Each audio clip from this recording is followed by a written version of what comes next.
Assalamualaikum warahmatullahi wabarakatuh. Halo sobat setia Fakta Kehidupan. Tidak lupa kami sampaikan salam sehat, salam sejahtera. Semoga tercurah segala bentuk kebaikan dan juga kita semua dalam lindungannya. Seperti biasa, kita akan berbagi kisah dari yang unik, menarik sampai bikin nangis. Mari kita simak kisahnya.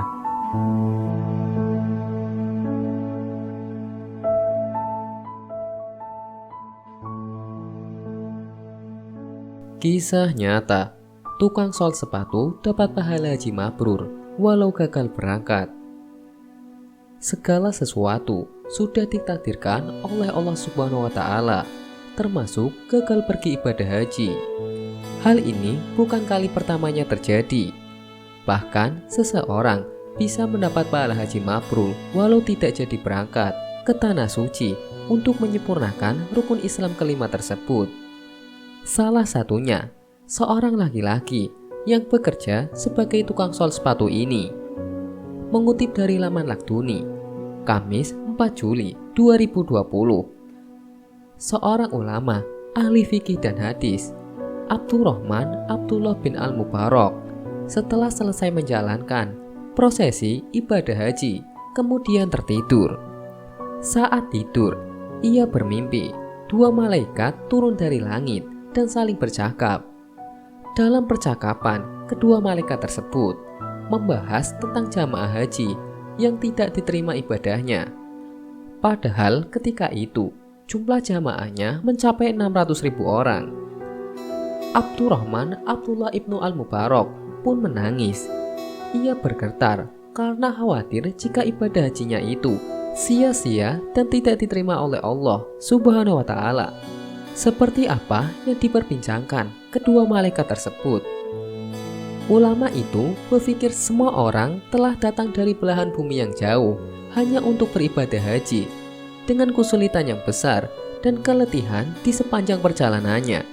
Mereka telah berkelana, namun sayangnya semua usahanya menjadi sia-sia. Sambil gemeteran, ia melanjutkan percakapan kedua malaikat itu yang masih membahas tentang ibadah haji. Tiba-tiba salah satu malaikat itu mengatakan bahwa ada seseorang yang mendapatkan pahala haji meski tidak jadi berangkat. Namun ada seseorang yang meskipun tidak datang menunaikan ibadah haji, akan tetapi ibadah hajinya diterima dan seluruh dosanya telah diampuni. Berkat dia, seluruh ibadah haji mereka diterima oleh Allah, kata salah satu malaikat itu. Kenapa bisa begitu? Itu kehendak Allah. Siapa orang tersebut? Ali bin Al-Muwafaq, tukang sol sepatu di kota Damaskus. Mendengar pernyataan malaikat itu, Abdullah ibnu Al-Mubarak itu pun terbangun dari tidurnya. Ketika sepulangnya berhaji, ia langsung menuju Damaskus, Suriah, mencari keberadaan tukang sol sepatu yang mendapatkan kenikmatan Allah Subhanahu wa Ta'ala berupa pahala haji. Setiap sudut kota Damaskus ia telusuri, mencari tukang sol sepatu yang disebutkan kedua malaikat dalam mimpinya waktu itu. Kemudian ia mendapatkan kabar bahwa Ali bin Muwafaq berada di tepi kota. Abdullah Al-Mubarak bergegas ke lokasi tersebut. Pencariannya berhasil. Ia menemui seseorang pria dengan pakaian lusuh. Benarkah Anda Ali bin Al-Muwafaq?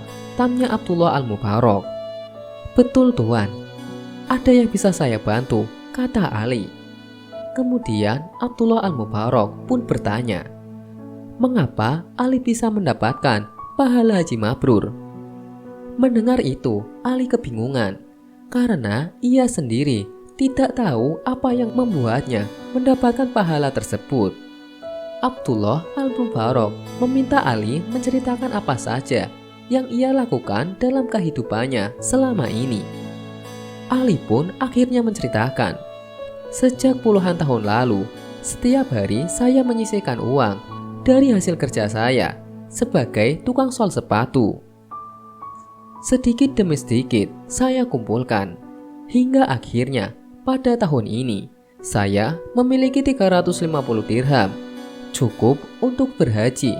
Saya sudah siap berhaji, kata Ali.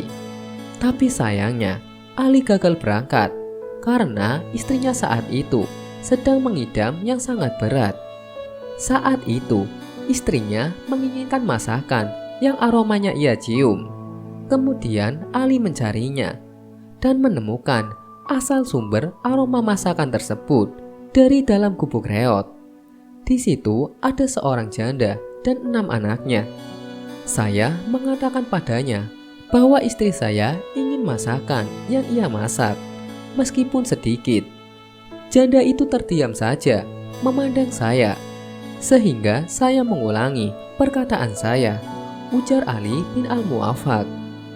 Tapi janda itu tidak ingin memberikan makanan yang ia masak, dengan alasan makanan itu halal baginya dan haram untuk orang lain. Ternyata daging yang sedang ia olah itu bangkai keledai. Mereka tidak bisa makan dan terpaksa mengambil bangkai tersebut. Merasa iba, Ali akhirnya kembali ke rumahnya untuk memasak makanan sehat dan halal. Kemudian kembali lagi ke gubuk itu dan sekaligus memberikan uang tabungan hajinya. Pakailah uang ini untukmu sekeluarga. Gunakanlah untuk usaha agar engkau tidak kelaparan lagi. Mendengar cerita tersebut, Abdullah Al-Mubarak tak bisa menahan air matanya. Terungkap sudah rahasia mimpinya itu. Ternyata inilah amalan yang dilakukan oleh Ali bin Al-Mu'afak, sehingga Allah menerima amalan hajinya, meski ia tidak punya kesempatan menunaikan ibadah haji. Wakil Ketua Majelis Dakwah dan Pendidikan Islam, Ustadz Ainul Yakin, mengatakan bahwa kisah tersebut diambil dari kitab Ihya Ulumuddin karya Hujjat al-Islam Al-Iman Al-Ghazali, Al-Sol Al-Hajj, Rahasia-Rahasia Haji. Dalam bab ini diuraikan tentang keutamaan haji, kota Mekah dan Ka'bah, jumlah rukun dan syarat, tentang amalan perbuatan diriyah dari berangkat hingga pulang haji, dan juga segala adab tata krama haji, serta rahasia-rahasia yang tersembunyi dalam amalan batinah haji. Kisah dari Imam Al-Ghazali dalam kitab Ihya Ulumuddin bisa menjadi pencerahan buat kita. Hikmah dari kisah ini sangatlah besar, kata Ustadz Ainul Yakin saat dihubungi Occasion belum lama ini. Nabi Muhammad SAW bersabda, dari Jabir radhiyallahu, Nabi SAW, haji mabrur itu tidak ada balasannya kecuali surga. Rasul ditanya, apa tanda-tanda mabrurnya? Nabi SAW menjawab, senang membantu, memberikan makanan dan santun dalam berbicara. Hadis riwayat Ahmad Al-Tabrani.